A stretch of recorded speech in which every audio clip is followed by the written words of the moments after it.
Buckle up, folks. This podcast is all about diving into the good, the bad, and the ugly of our bodily, spiritual, and mental experiences.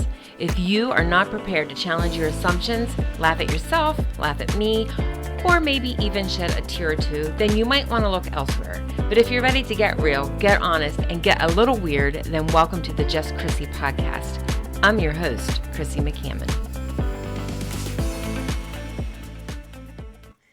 Welcome back to the Just Chrissy podcast, and we are on part 3 of Toxins. I want you to understand this is such a huge subject because there are so many parts to it, but I used to teach a class on toxins for young living just on what we put on our bodies, and that class would take like an hour and a half.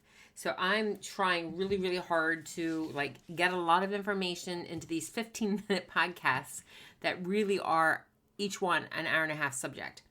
Did you know that before women walk out the door any given day, they're putting over 168 different toxic chemicals on their body?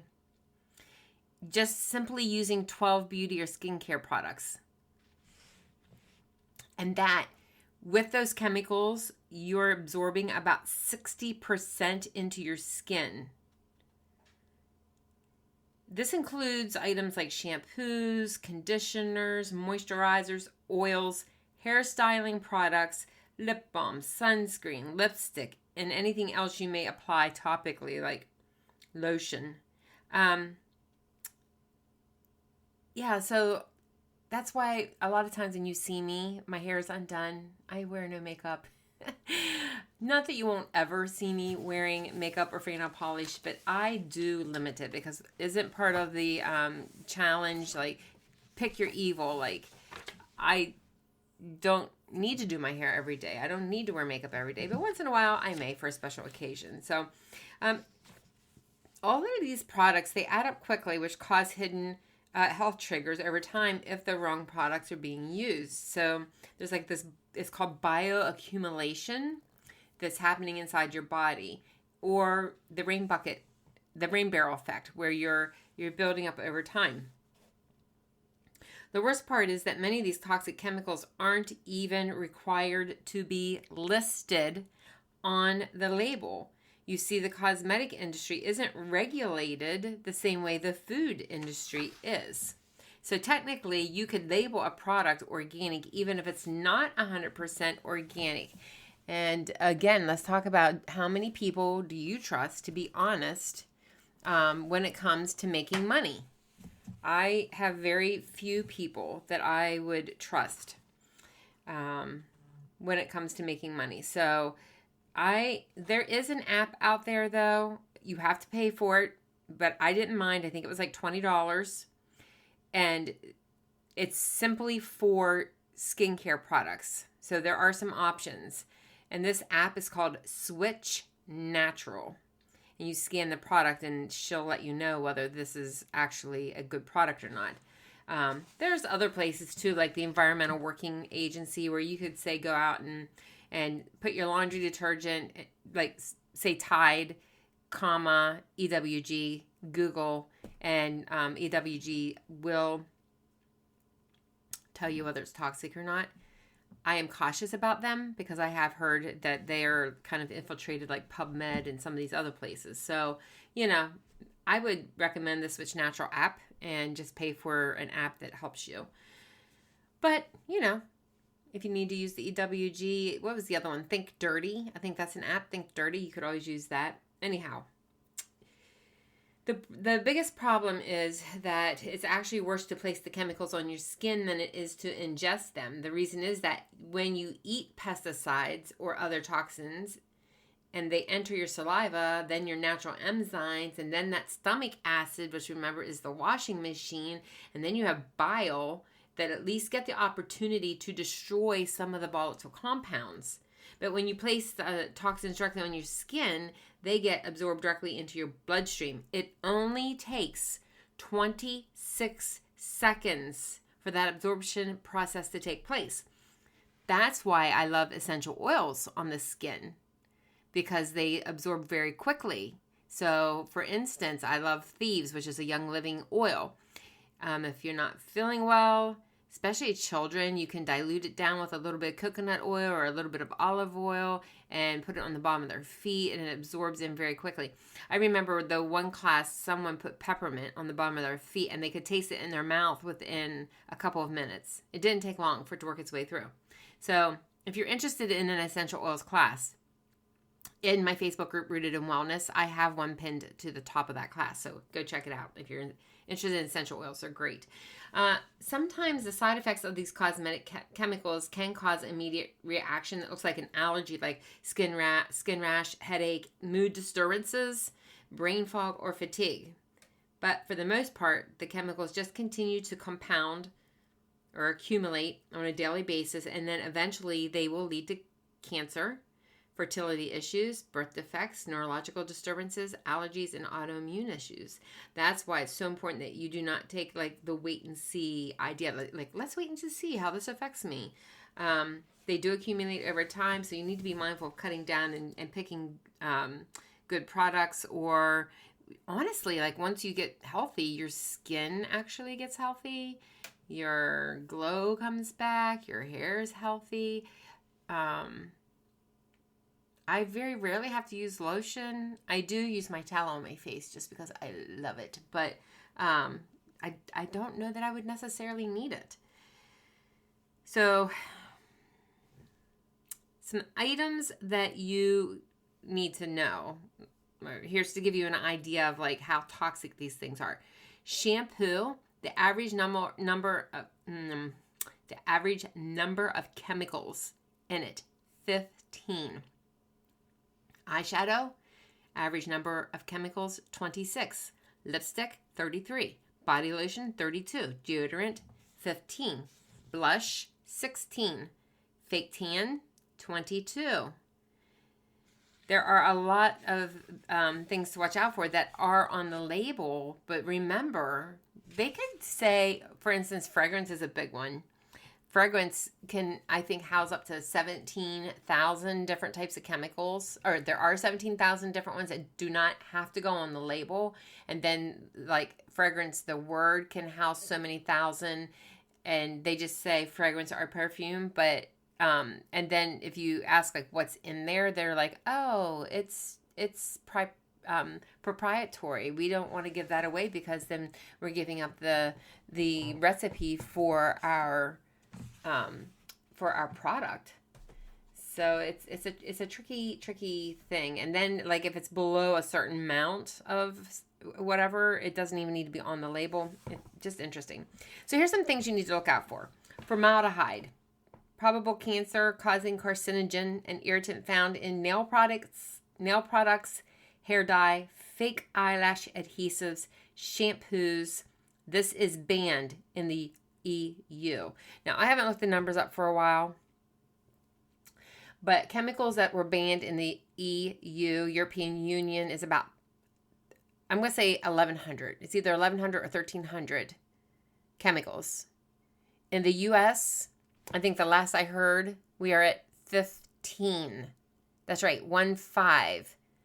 Like 10 plus 5. 15 chemicals that are banned. Hopefully they've added a couple more on since then, but we're way behind. All right, fragrance and perfume. It's a catch-all for hidden chemicals, like I just explained, such as phthalates.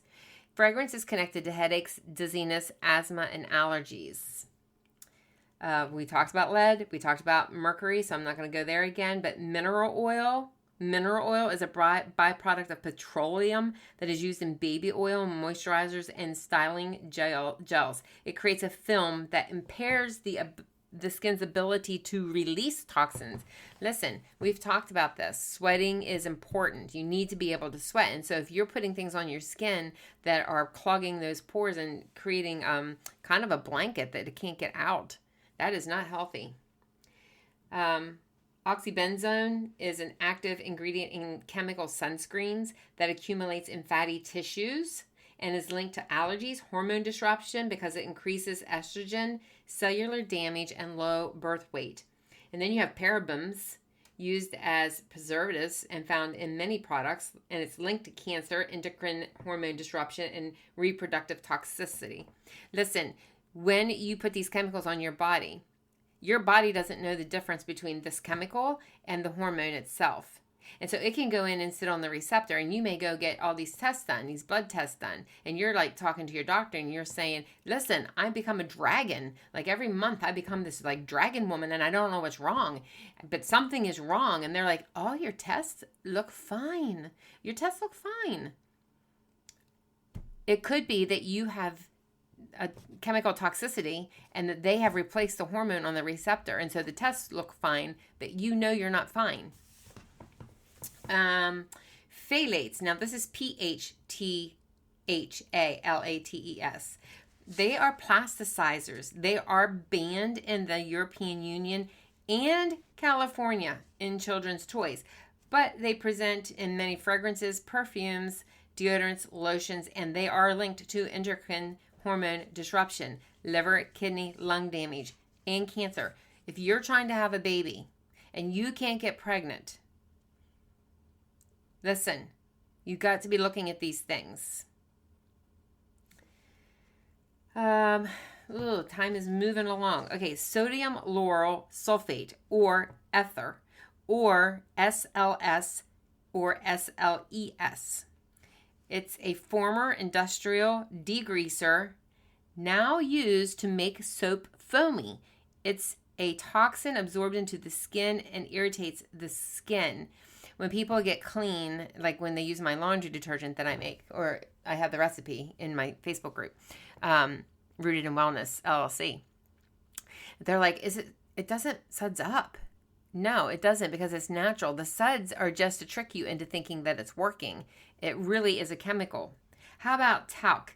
Similar to asbestos in composition, is found in baby powder, eyeshadow, blush, dry shampoo, deodorant. It's linked to ovarian cancer and respiratory problems. Triclosan, found in antibacterial products, hand sanitizers, and deodorants, and is linked to cancer and endocrine disruption. So the list is long. I didn't even go over all of them, but it is a long one. So you want to always cross-reference, use an app, look for organic food-grade cosmetics, shampoos whenever possible. This means that you want to use products where you can literally eat what is inside the package. You can try also shopping at local online realtors who really commit to non-toxic, organic skin and hair care, beauty care. There are some really good ones out there.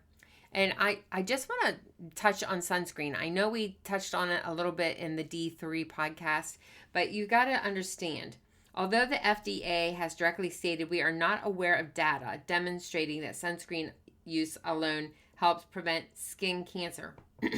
They have said this. Sunscreen has somehow become synonymous with lowering your chance of skin cancer. There is no proof of that. There's no proof that has helped at all. The truth is that sunscreen alone has not been shown to lower cancer risk, and most brands actually increase it. I know this is going to come as a shock, but the same sunscreen that you've been told to wear daily to prevent skin cancer can actually cause it. Yes, you heard me right. The same sunscreen that's supposed to be keeping skin cancer away is actually causing it. And here's why. Over 70% of all sunscreens contain this whole list of chemicals. Go look up the chemicals. Oxybenzone. There's a whole bunch of them. I don't have time here to even list them. They've all been verified to disrupt hormones or increase estrogen in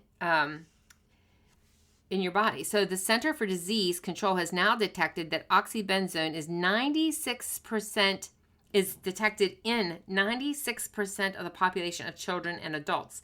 This means we have a population of people walking around unknowingly with chemicals in their bloodstream that cause allergies, mood disorders, inflammation, immune imbalance, low sperm count, and increases estrogen, all of which can lead to cancer or speed up the growth of cancer in the body.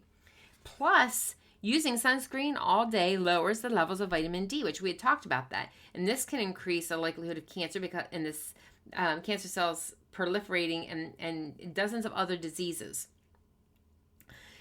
It is the whole idea that it's only safe to get 15 minutes of sun is really not true. An example, do you think someone with fair skin and someone with dark skin both require the same amounts of sun? The answer is absolutely not.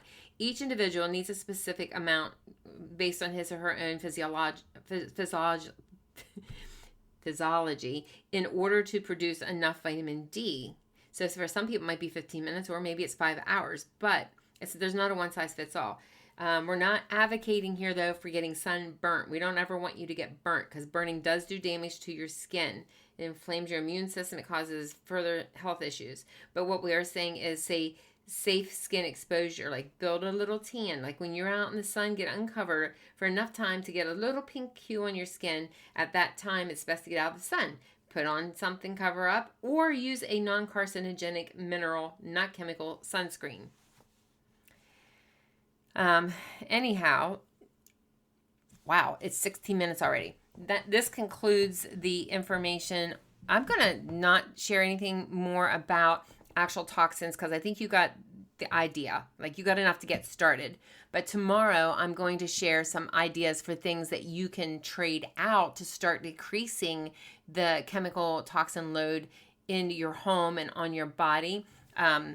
I know oftentimes people are just kind of lost at what that is. And so I'm going to share some pretty easy, quick fixes for you, some options.